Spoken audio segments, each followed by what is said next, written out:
सरिता जल जल निधि मह जाई, होहि अचल जिमि जीव हरि पाई। संत तुलसीदास ने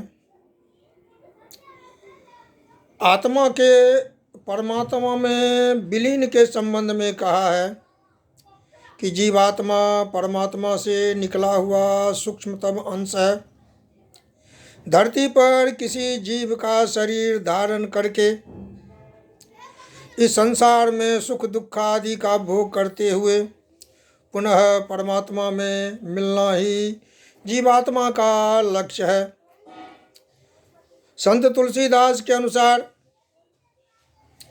हिमालय पर्वत से अनेक नदियां निकलती हैं। जब तक धराधाम पर बहती रहती हैं तब तक वे सभी नदियां नदी के नाम से प्रसिद्ध हैं, लेकिन जब ये सभी नदियां अपना नाम रूप गुण कर्म आदि का त्याग करके समुद्र में मिल जाती हैं तो परम शांति को प्राप्त करती हैं।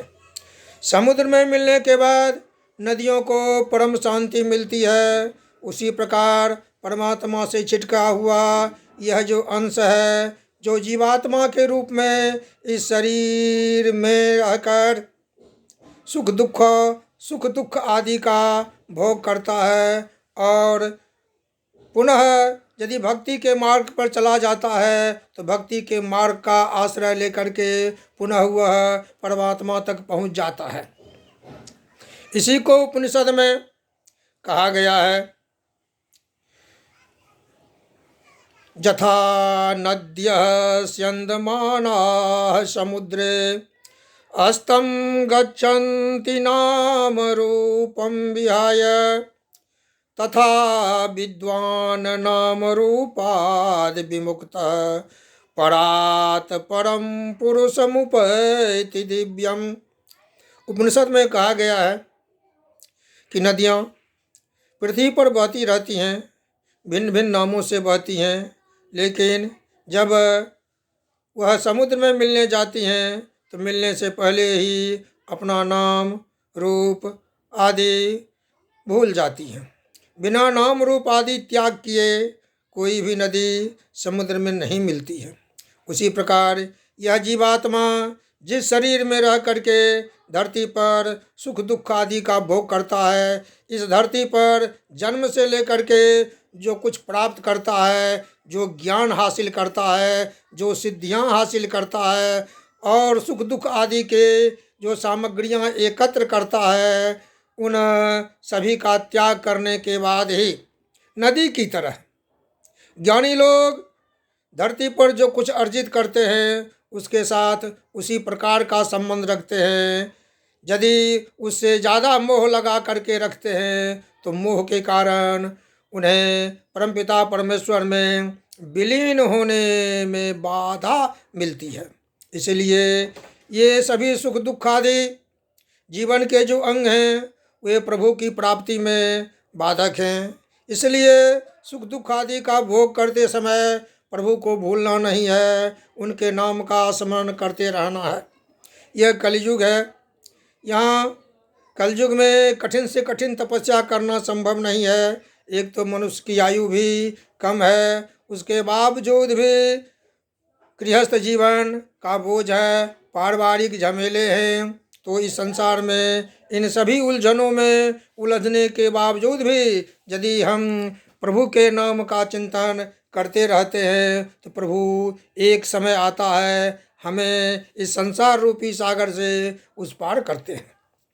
इस संसार रूपी सागर से उस पार करने वाला एक प्रभु हैं जो श्री राम हैं और उनकी आराधना से ही परम सुख को प्राप्त किया जाता है।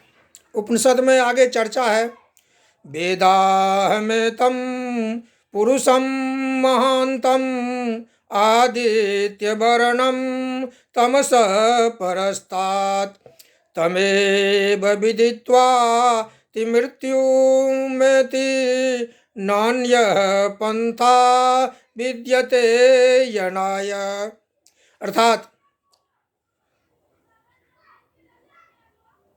मुक्ति पाने के लिए प्रभु का चिंतन जरूरी है, दूसरा कोई मार्ग निर्धारित नहीं है। काम, क्रोध, लोभ, मोह आदि विषय प्रभु की प्राप्ति में बाधक है। हमें इन सभी बाधाओं से लड़कर आगे बढ़ना है और उस परमपिता परमेश्वर तक पहुंचना है जो जीव का परम लक्ष्य है।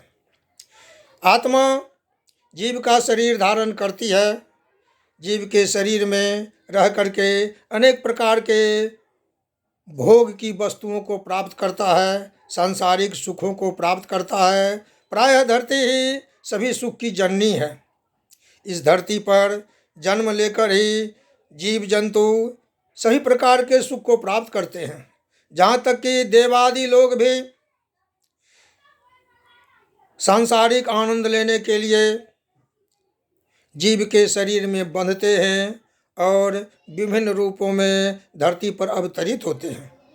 इस धरती पर अवतार लेकर के गृहस्थ जीवन का सुख लेते हैं और पुनः सुख को प्राप्त करके और निर्धारित कार्यों को संपादित करने के बाद पुनः अपने धराधाम वैकुंठ में जाते हैं। इस प्रकार हम देखते हैं कि जितने भी जीव हैं सभी झूठे सुख को धरती पर सुख कहते हैं। इसी को कबीर ने अपनी वाणी में कहा है, झूठे सुख को सुख कहे मानत है मन मोद, खलक चबे ना काल का कुछ मुख में कुछ गोद। अर्थात काल अपने गोद में सभी जीव जंतुओं को रखे हुए है। जब आवश्यकता होती है वह अपनी गोद में बैठे जीव जंतुओं को अपना ग्रास बना करके अपना पेट भर लेता है। तो हम काल का ग्रास नहीं बने, परमधाम को प्राप्त करें, इसलिए प्रभु का चिंतन करते रहें। प्रभु के नाम में बहुत बड़ी शक्ति है, क्योंकि कहा गया है राम से बड़ा राम का नाम। तो हम सही प्रकार के गृहस्थ जीवन के कार्यों को संपादित करते हुए राम नाम के रट से विमुख नहीं होंगे, क्योंकि राम नाम ही एक ऐसी नैया है जो संसार रूपी सागर से उस पार ले जाती है। अतः हमें इस जीवन का आनंद लेते लेते राम के नाम में तल्लीन रहना चाहिए और सांसारिक सुख से ऊपर जो आध्यात्मिक सुख है उसकी ओर अग्रसर होना चाहिए, क्योंकि इस धरती पर किसी भी योनि में अवतरित होकर उस योनि से संबंधित क्रियाकलापों में लिप्त रहना उचित नहीं है। क्योंकि जिनकी जैसी श्रद्धा होती है, जैसी भक्ति होती है, परमेश्वर में जितना लगाव होता है, उतना ही जल्दी से जल्दी शरीर परिवर्तित होते जाते हैं और अंत में पुनः मोक्ष को प्राप्त होता है। इसलिए यदि जीव मुक्ति चाहते हैं, मुक्त होना चाहते हैं, जन्म मृत्यु के पल्ले से अपने को बचाना चाहते हैं, तो इस संसार में रह करके अपने को भूलना पड़ेगा। जब हम अपने आप को भूल जाएंगे और केवल एकमात्र प्रभु को ही याद रखेंगे, अपने आप को भूलकर प्रभु को याद रखने वाला जीव संसार रूपी सागर को पार कर जाता है और प्रभु के परम धाम में प्रवेश कर जाता है।